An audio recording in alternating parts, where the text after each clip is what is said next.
Welcome to this week's episode of Startups for the Rest of Us. Jordan Gall, founder of Carthook, now working on his next SaaS effort, joins me today and we run through listener questions. Jordan's been on the podcast many times and he's done at least one Q&A episode in the past. And we run through things about starting an e-commerce SaaS and whether you need compliance in order to do that or whether there are laws and regulations around it. We talk about managing enterprise perceptions of risk towards bootstrap startups. We answer a question about bootstrapping an enterprise SaaS, about growth, about hiring versus outsourcing. It's all kinds of tasty goodness. And without further ado, let's dive into the questions. Jordan Gall, welcome back to the program, man. Rob, it's great to be here. The last time I was here, I spoke so much we had to break it up into 2 episodes. That's right. No, it wasn't you. That was one of the all-time best episodes. People keep coming back. 499 and 499.5. We walked through the 6 stages of SaaS growth, I believe. And you and I were comparing notes, drip to Carthook, and people just kept writing in on that like, oh my gosh, do more things like that. So this is a fun one. It was a fun one. It was a great chance to kind of look back. Indeed. This one's a little different. What are we doing today? Thanks for coming back. We're answering some questions, man. You know, we always have listener questions coming in from folks. And today, I got about a half dozen picked out. We'll see how many we were able to work through. All right, man. So let's dive into our first listener question. It's from Salman Ahmed. And appropriately enough, it's about e-commerce compliance. And since for folks who heard in your intro or who have heard of you in the past, Carthook is an e-commerce SaaS, as well as your prior effort was actually an e-commerce site that you ran with your family. And have you talked about your current effort, your company, about being an e-com or not? Not in detail. It is an e-com, for sure, but we haven't talked about it fully. Soon, the website will be launched next week, and then I'll be much more open about it, but we are kind of enjoying a little bit of stealthiness. Yep, in the early days. So you have e-com site experience as well as e-com SaaS experience now 2 times. So totally appropriate and a cool question for you today. Question from Salman is, hi Rob, if a solo founder was to create an application like Shopify, would this be possible or are there certain regulatory requirements that would make this impossible? Example, to accept credit cards and store customer Stripe IDs/merchant credentials in order to make transactions on behalf of their accounts. Would this require a certain level of auditing that a single founder operation could not pass? Interesting question. I'm a little confused by it because I think I think he's a developer just thinking about building something and wondering if there's, regulatory requirements or whatever. But what are your thoughts on this? The word that comes to mind for me is resourcefulness. In the early stages, you need to answer these questions. And my general assumption is that the web is now developed enough that there's a way, that there's always a way. Many of us who are familiar with Stripe know actually, there are no requirements around auditing, and you can offload all of that to the payment providers these days because the credit cards never touch your servers. So at Carthook, we built a business that processed $2 billion, and we were never PCI compliant because we didn't need to be, because modern web and payment processing technology allows you to do that. Now, sure, it's important to know that, but the real thing is to be able to figure that out. To go look and do the research and dig around and figure out what services do I need to stitch together to make the solution that I have in mind possible. So the question sounds to me like more of like a mental blocker than an actual blocker, because you can figure it out and your job is to figure it out and to build minimally in order to get to the value that you're trying to accomplish. So technically, yes, you can do it. But the more important thing is, regardless of what area you're in, if it's e-com or not, your job as the founder is to just explore and figure it out.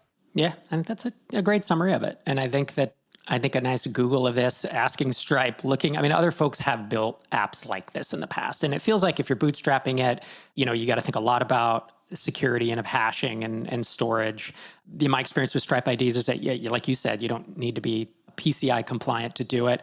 But I haven't built an app like this, right? So this would be a research and conversations with folks, whether in MicroConf Connect or on Twitter or whatever you can. And then this is one of those things where if you're storing Stripe IDs and you're bootstrapped, that's probably the way to do it, assuming you can. I'm not giving you advice to do it or not. But this is also the reason that some companies raise money, is that, if you look back at Gumroad's story, they originally, I think, were going to use other payment processors, or maybe they even did tie into other payment processors, but they wanted to become their own payment processor. And I remember talking to someone on the inside, it wasn't Sahil, it was someone else at Gumroad. And I said, you guys raised like a lot of money. You raised like $7 million after kind of bootstrapping for a while. And he said, yeah, in order to go to banks and get the permission to become a payment processor, we needed to raise buckets of money, and I think that's probably true. It lends some credentials of like, we have $7 million in the bank and we're backed by XYZ brand name venture capitalists. And right or wrong, fair or not fair, that lends you a certain amount of credibility and flexibility to then do some things like become your own payment processor. Mm-hmm. Even that, the complexity of what has been built in tooling around payments, even that is challenged because now there's a company called Phoenix Payments that do all of that for you and allow you to become a payment facilitator by partnering with them.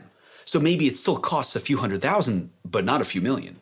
So I think generally a bias toward this is possible.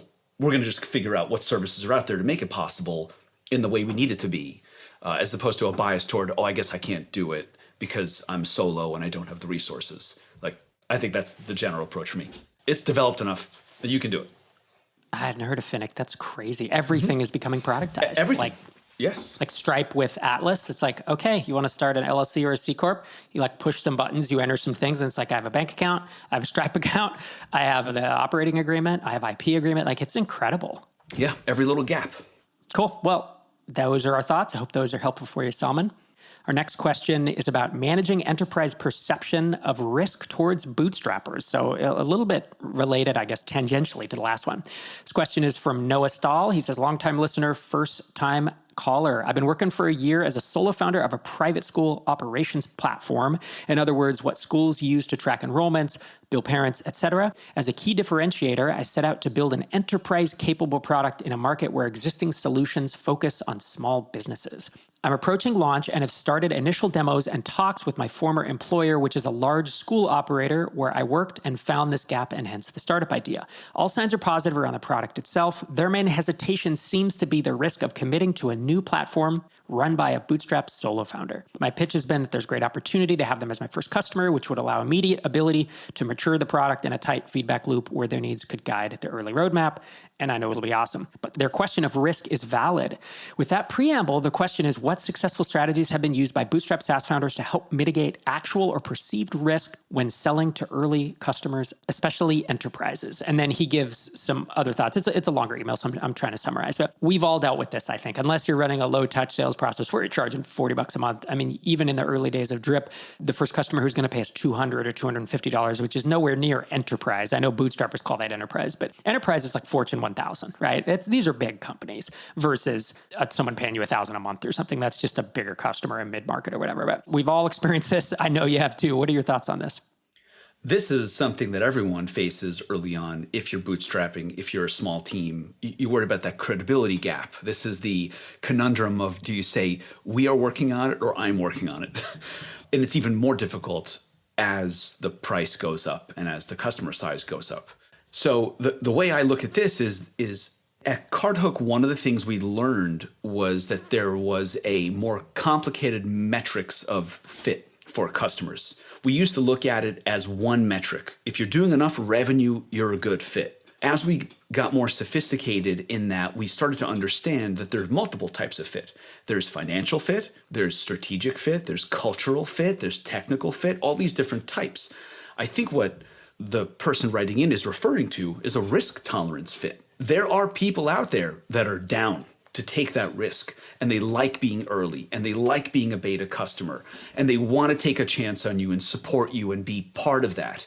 And if you're talking to a company that is extremely hesitant on that, it's not that you're building the wrong thing. It's not that you can't do it. It's not that there's a mismatch between the type of companies that you want to work on and the size of your team. It might just be that there's a mismatch between that particular prospect not being one of those people that want to take a risk. So it's tough to overcome, and you can make assurances. You can talk about more collection of money up front. You could talk about your track record. You could talk about your plans. You could talk about your war chest, whatever you want to do. But you also want to make sure that you're talking to the right person who wants to be a beta customer. Early adopters, right? That's the name in our industry for folks who are willing to take a chance on a new entrant into a market, because the early adopters often see an advantage to using new software, something innovative. Maybe it'll reduce their training costs. Maybe it'll reduce the cost of maybe they're paying a lot of money and you're going to be cheaper. Maybe it'll be more powerful, and they're willing to take those risks. And then the early adopters. This is from Jeffrey Moore's book, Crossing the Chasm. And there's like 5 or 6 of them. And the last one is the Laggards. And these are the people that maybe you're talking to a laggard, right? And you're at the opposite end of the spectrum. I have heard this conversation happen many times, especially in like Slack channels and that I'm in around, like MicroConf Connect and some other founder channels. And part of it, there's someone who's running like a 4-person, 5-person bootstrap SaaS company, and they are doing, I don't know, let's say $500,000 or $1 million a year. Large for bootstrap size, but relatively small in the scheme of companies. And he gets this question frequently, once a month, twice a month, of, wow, you seem really small. How big's your team? How much revenue do you do? How many customers? He gets these types of questions. And he basically handles it like being pretty honest, frankly, and saying, well, here's our team. We've been in business for 7 years. They've been around a long time, right? We've been in business for 7 years. We have this many, like they have, more than 1,000 customers or something paying us. We have a lot of long-term contracts. Like financially, we're very viable. The software has been stable. You figure out which of these things you can rely on. Now, all the things I just said, Noah, who's asking this question, can't rely on any of those because he doesn't even really have anything yet, right?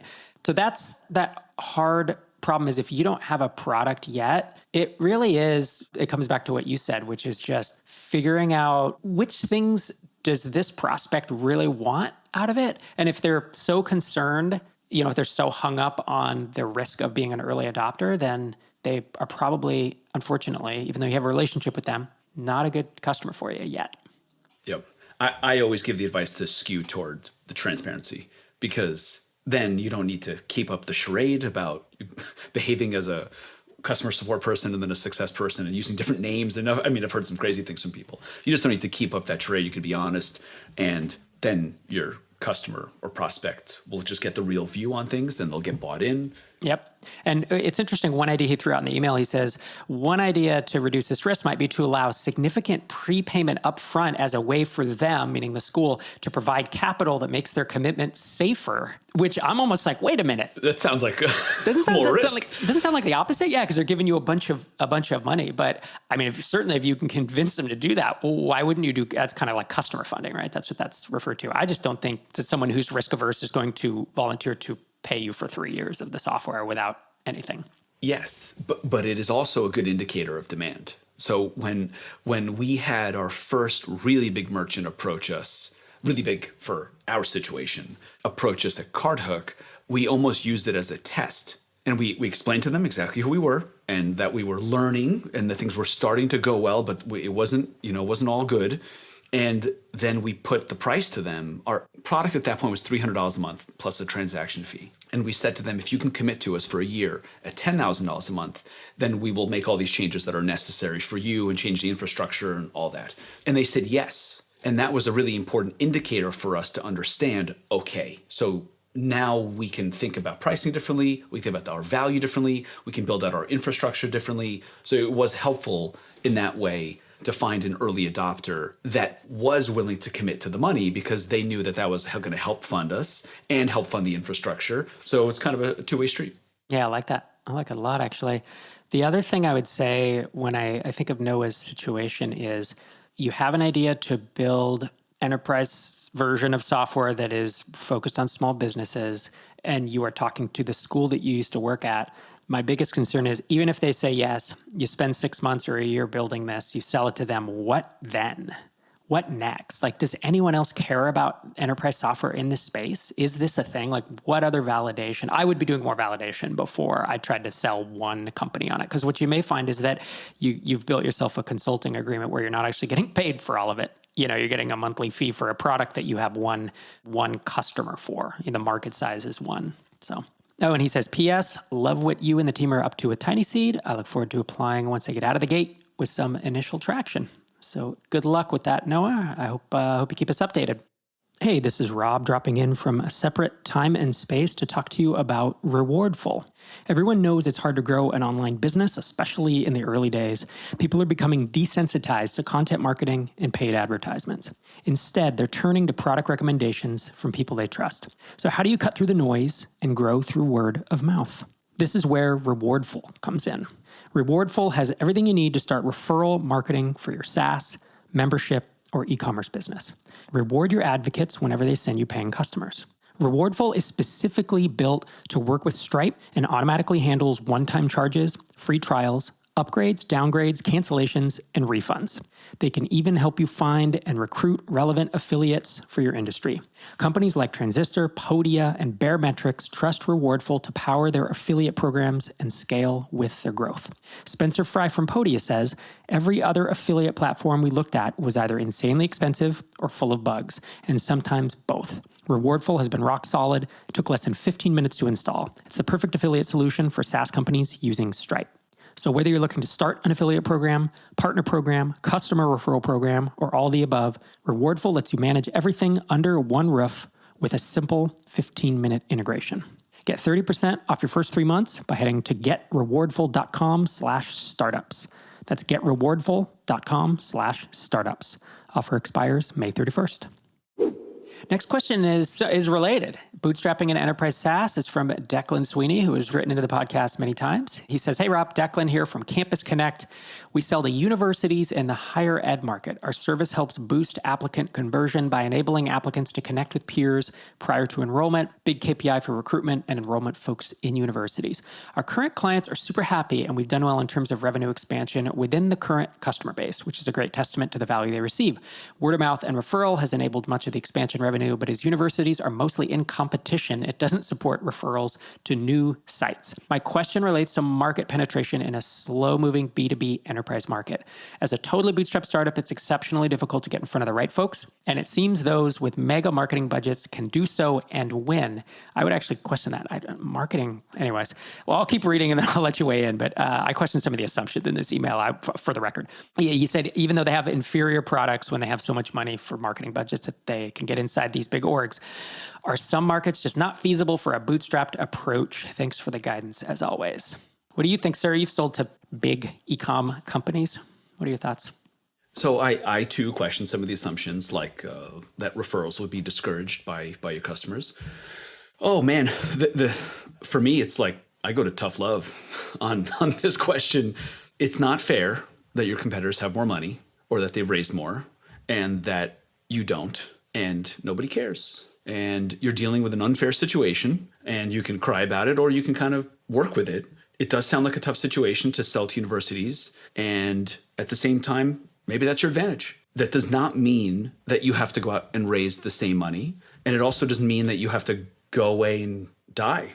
Not at all. If you have existing customers that are happy and paying, then you have the kernel of truth. That means you can get more of them. And so I would hang on to that and have confidence in that and find others like them. And I'd kind of ignore what your competitors are doing as much as you can. I had some really good advice over Twitter DM once when I saw one of our competitors raise like one of those preposterous makes no sense rounds. Like how, what, why, I don't understand. We're so much better. That kind of like pity thing. And I pinged a VC that I'm familiar with and I know is familiar with the deal. And what he said to me was hugely impactful for me. He said, look, they have no choice but to raise a ton of money and to get a ton of attention because the only way they win is by winning the market. They have to be the leader or they lose. They will run out of money. It won't work out for them. You have built a real business. You have paying customers, and you don't need to win in order to personally succeed. So ignore it. You guys are playing two different games. You should be happy. You should be proud of what you've built. Get more customers just like that and let them go big. Sure, it's annoying to watch, but you're playing two different games. You don't need to beat them. You just need to do your thing and win. So that's the approach I would take. I think it's a great perspective. Every time that I was bootstrapping a SaaS and someone came in and raised a big bucket of money, I used to turn to Derek and say, well, set the clock for 18 months. I want to acquire their assets when they can't raise their next round. And it was a little bit of a jerk thing to say. More often than not, it wound up, they weren't that good just because they have a bunch of money. You're right. It's unfair on certain aspects, but also unless they know how to execute, unless they're really good at it, money doesn't do it. Money allows them to hire and move fast. And if they're really good operators, then yes, you do have a problem. But in most cases, I would say people don't actually know what they're doing. That's the reality of it. Yeah, money can accelerate in the wrong direction also, which is something that we're seeing at my new company. We have competitors that are raising a ton of money, some that are good at what they do, and some that the money has twisted up their approach because it's almost like they're spending before they really understand the customer. And where does that lead you? So you have this great thing right now where you understand the customer, you have paying customers. Yes, it's annoying, but I would look at whatever channels are working for you. That might just be word of mouth or your individual networking efforts or whatever it is, and keep focusing on them. And if you have a big market like universities and you've figured out how to sell to them, you just keep going and it turns into a longevity thing. The founders that are bootstrapped, that are successful, the ones that I know that are most successful have just been persevering. They've just been doing it a while, and then it compounds and you get to the place you want. Especially in these I would call them tough markets where it's customer pain, where just the sales process alone is a year or more. I can imagine it's like selling to the government, selling to universities, selling to like electrical contractors. I mean, these are just people that are just very slow moving, selling into legal, selling into, there's just a lot of spaces they're tougher to sell to than bootstrap SaaS founders or designers or developers. You know what I mean? It's like you can build interesting things for those people. They're online, they're easy to reach, and that's just not the case. So the fact that you're in a space like universities and trying to sell to them at all means you're definitely doing that part of it on hard mode. Now, on the flip side, your contract value should be enormous. Like that, this is the mistake I see some folks making, is selling into these really hard markets where it's a 6-month or 12-month sales cycle and you're charging a tenth of what you should be charging, right? These should be, I don't know what exactly a product is, but these should be 50 grand, 100 grand a year contract values, or else it doesn't support the effort that you have to put into sales. And you have a few choices here. You could also go out and raise a bunch of money. I mean, that is a choice, right? I mean, Jordan, you and I, outsiders. Like, I knew 0 people with money. I knew 0 entrepreneurs. I knew 0 venture capitalists when I started bootstrapping stuff 15, 16 years ago. As far as I know, you had a couple friends from college who like are traders on a stock, like they're in like finance, but they're bankers. They're not like, you didn't know any venture capitalists. And now you know what, it's funny. Someone may have heard you 5 minutes ago say, yeah, I DM'd a venture capitalist who I know. You know how you know that person? Not because your dad introduced you and you went to Harvard with him. No, you hustled. You went to conferences. You meet people. You build your network over the last decade or more, right? That's what this takes. So I'm not saying that Declan should or should not raise money, but it is a choice. It is a choice. If you really think that's the way to get there, then do it. If you really want to be bootstrapped, that's cool. And then it's back to your comment, Jordan, of now you have to figure out what are your advantages as a bootstrapper and how do you combat this unfair situation where someone does just have buckets of money. So those are our thoughts, Declan. Hope they're helpful. Our next question is from Russ, and it's about growth. He says, love your podcast. I've been following it for a couple years now. Our product was developed in our agency. So he runs an agency, and it's a time tracking tool, a direct competitor to Hubstaff, Time Doctor, and Clockify. We have a good online presence when we get traffic from SEO, and we're currently at $200,000 of annual recurring revenue. We're growing, but not fast enough. We're self-serve and do not currently have a sales team. We've tried working with several marketing people, but it never worked out for us and we never saw results.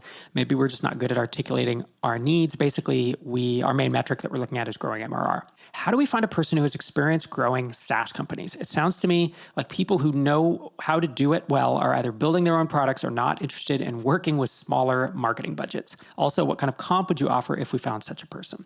What do you think, man? This is the perpetual question.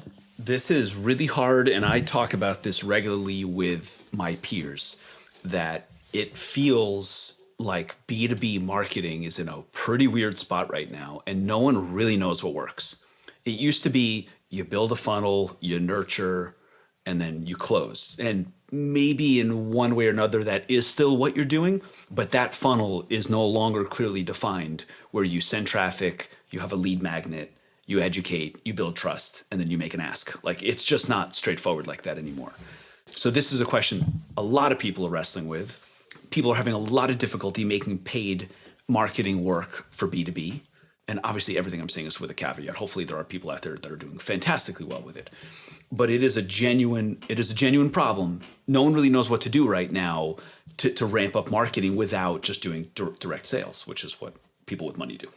Like outreach, like cold outreach and just SDR and BDR. I will say that it is still working in less competitive markets, but in markets like e-commerce, in markets like ESBs and CRMs where there's 200 players or whatever, I think you're mostly right that there's still a funnel, but it's a lot different than it used to be. It is more amorphous. Yeah. And that's a big market, time tracking. There are a lot of potential customers. That's good. You do have some leaders that have momentum and money and name recognition. You just have to deal with that. That's fine.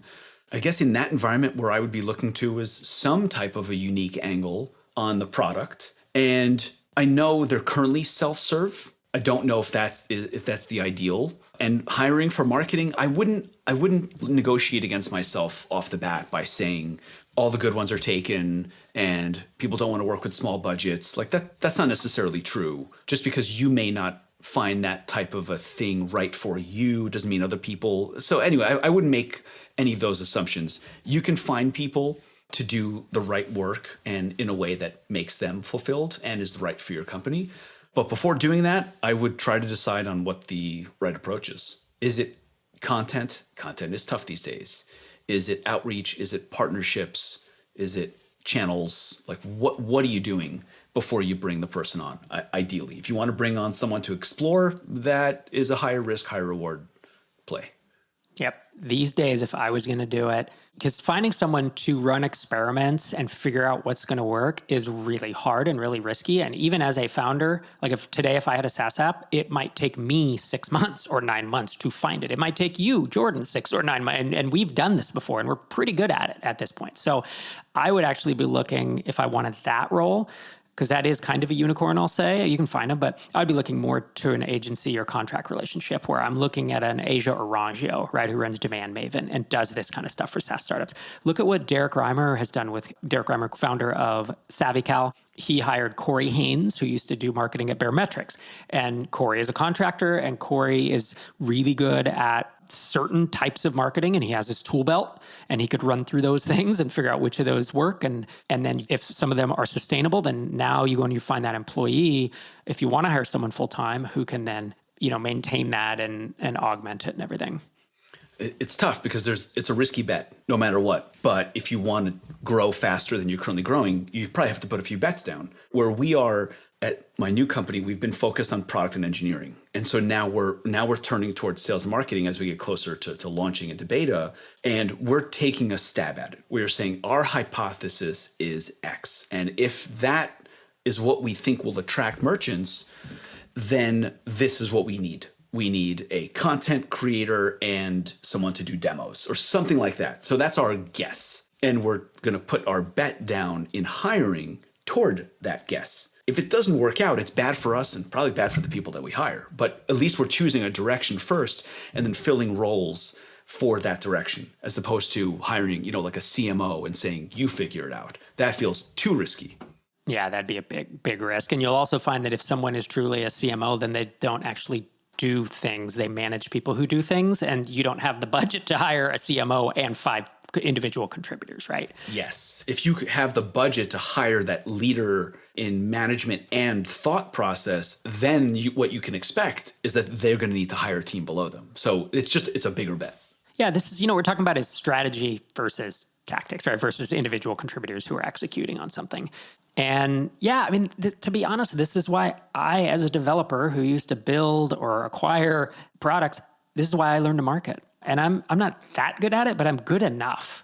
And learning marketing was just a necessity if I wanted to quit the day job. If I wanted to grow a company to 7 figures in revenue, I was in this place that Russ is in of like, I don't know how to hire someone to do this. And so I'm just going to do it myself. I'm not saying that's the right way to do it, but that is what I did. I just learned it and then executed on it well enough to be able to to make it out. So it's always challenging, but also, I mean, hang out. Again, I know I've mentioned MicroConf Connect, I think once or twice already, but like that community, it's like over 2,000 founders, inspiring founders who are wrestling with this kind of stuff. And there are people in there who say, hey, I'm a marketer and I need a technical co-founder, or I'm a technical co-founder and I'd love to have so. And it's, if there were in-person microconfs, I would also say, go to a microconf and just ask around and try to find out who are these people? It's working your network. It's, you've had co-founders in the past and you met them through an introduction or you met them through, a lot of times it's just being out there, right? Talking to people. So yeah, 200K is real attraction. It's starting to get somewhere,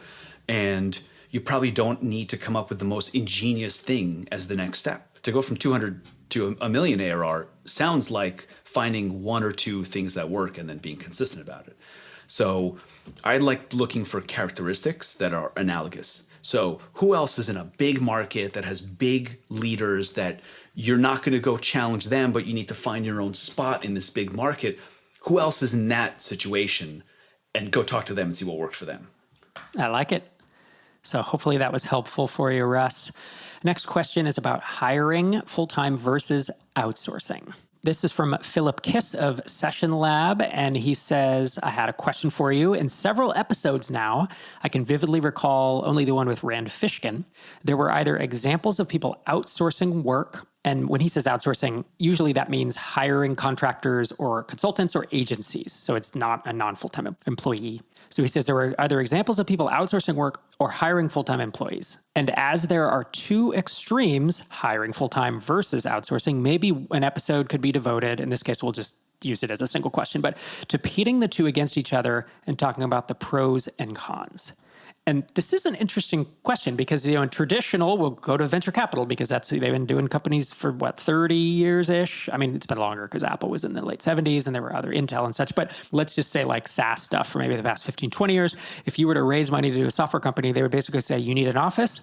You need to be down the road from us, here on Sand Hill Road. I know some of this is changing, and you need to hire all full-time employees, basically, especially like for your core competencies, but also even outside of that, right? And then I think over time, this has evolved where it's like, remote work's a little more accepted now. Maybe having some contractors, offshore to do some stuff that's not your core competency may be more accepted. I think in the kind of the bootstrap and mostly bootstrap space, the capital efficient companies that we've run in, it's been a necessity, right? To have remote work and often to hire a contractor because it's like, I can only afford 5 hours a week for someone to do support. I can't hire a full-time W-2, right? Or I need this marketing task done. I can only hire a copywriter for a few hours this month and then I'm done. So there are a lot of pros and cons to this, but with that preamble, what are your thoughts on it? Yeah, I think this is a bit ideological in the way people approach things, but a lot of it is also practical. Look, W-2, that's a big hurdle. Health insurance, all the stuff that goes with it, the additional 30 or so % on top of the salary, and the commitment, right? You're making a commitment to someone. It's not like, well, I'll hire you as a W-2 employee or a full-time employee for 3 months and then turn that off quickly. So it is complicated and it is dangerous also. When we started at CardHook, we raised just a little bit of money from friends and family, like $250K. We went full time because we thought, okay, that's what you're supposed to do. And then within 2 months, I just looked at the numbers and said, well, this is nice. We're all full time. We're going to run out of money. And so we fired ourselves, all of us, and went back to contractor status ourselves with the company, and then only rehired later on, like a year later. So it is dangerous. I hear you. The good thing is that, like remote work, there are a lot of options these days. So the way we operate right now is we have full-time W-2 employees in the US, and then we have full-time contractors elsewhere, mostly in Europe. And so we have this hybrid where I think the ideal is full-time. There's something that happens when someone makes the company that big a part of their life and commits to it for the long term. The dedication, the thought cycles spent on it, there's camaraderie. It's like and the connection overall is really different. So in the EU, it's full-time, but they get benefits from their country. And so we hire them as full-time contractors, then they get the benefits from their state, their nation, and then it kind of works out. In the US, we do W-2. So the way we look at it is like those positions that we absolutely need, we're going to hire full-time, whether it's W-2 or contractor, it's still going to be full-time. And then when we want to augment, that's when we look elsewhere. That's our situation. And I think it's easier when you raise a few $1,000,000 off the bat. At Cardhook, we had to kind of claw and convince people. And the way I always presented it to people was, you joining makes it much more likely that I can hire you full time. So join, if you're buying into what we're doing, then join in, and I'm going to behave as if you're staying, and you can behave as if you're staying, and let's make it work together. And 6 months from today, we can hire you full time. So that was like my partnership approach. I know, speaking of Sahil at Gumroad, he's taking like a contractor approach. There are no rules anymore. You can do whatever you want, but there are trade-offs all over the place. Yep. And there's a lot of factors. If you've raised a lot of money, you have more options. If you haven't, or you just have a little bit of profit, you have fewer, and that's the reality of it. Again, not fair, but the reality. What Rand had talked about specifically was really interesting, because I think he's been public. It's like tens of thousands a month in MRR, right? With SparkToro, and plenty of money that could hire people full time. But they've done all contractors and mostly consultants even. And I view the differences like, usually a contractor, you have to tell them what to do. A consultant tells you what to do, right? The consultant is a higher level. I don't know if everyone uses that definition, but that's the one I always have. They hire a lot of consultants and agencies. And what he said is he loves about it. It's probably overall more expensive because agencies are more expensive. They have markup and margin and all that. But he said he loves it. It's performance-based, and that if they're not cutting it, he has no qualms about letting them go, in essence.